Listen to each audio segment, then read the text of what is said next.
চোর মাচায়ে শোর। দোষ করছে তৃণমূল কংগ্রেস, সেটাকে ধামাচাপা দেওয়ার জন্য, সেটাকে চেপে দেওয়ার জন্য আইএসএফ এর নামে দোষারোপ করছে। গতকাল কি ভোগালী 2 নম্বর অঞ্চলের অন্তর্গত বানিয়ারা গ্রামের সম্ভবত 177 নম্বর বুথে শওকত মোল্লা সাহেবের বাইক বাহিনী তাণ্ডব চালাচ্ছিল। সেখানে তাণ্ডব চালানোর কারণটা হচ্ছে ওখানে শওকত মোল্লা সাহেবের একটাও ভোট পাবে না। শুধু ওখানে নয়, সারা ভাঙড় জুড়ে এই পঞ্চায়েত নির্বাচনের পরে ভেবেছিল হিংসার পরে আইএসএফকে শেষ করে দেবে, কিন্তু আইএসএফ ক্রমশ বৃদ্ধি পাচ্ছে। অনেক হিংসা করেছে, আইএসএফকে আটকাতে পারেনি।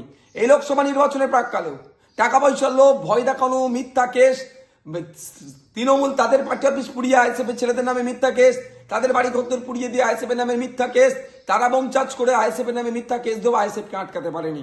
আইএসএফের জনসভাগুলোতে যখন উপচে পড়া ভিড় হচ্ছে, তৃণমূল ভয় পাচ্ছে। সেই জন্য গতকালকে এরা বাইক বাহিনীদের তাণ্ডব চালাচ্ছিল। বাইক বাহিনী যখন গ্রামে ঢুকে বোমাবাজি করছিল, আইএসএফ কর্মী সাধারণ মানুষকে বিতস্তত করে সন্ত্রাসের পরিবেশ কায়েম করে যাতে এরা ভোট দিতে না বার হয়, যখন এই ভয় দেখাচ্ছিল, আইএসএফ এর কর্মী সমর্থকদেরকে ভয় দেখিয়ে চমকানো ধমকানো যখন চেষ্টা হচ্ছিল, আমাদের পক্ষ থেকে অর্থাৎ আইএসএফ এর পক্ষ থেকে লোকাল প্রশাসনকে জানানো হয়েছিল এই বাইক বাহিনী এইরকম বোমা চার্জ করছে, এইরকম অন্যায় করছে।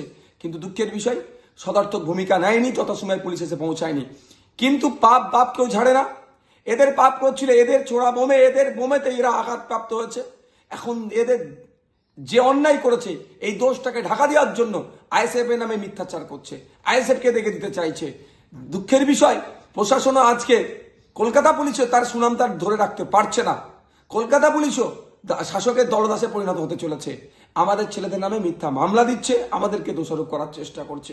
আমি অন ক্যামেরা বলছি, শওকত মোল্লা সাহেবরা জানে শুধু ভাঙন নয়, এই যাদবপুর লোকসভার কথা বলছি, শান্তিপূর্ণ নির্বাচন হলে একটা জায়গায় বুথে এরা লিড পাবে না, পরাজয় হবে।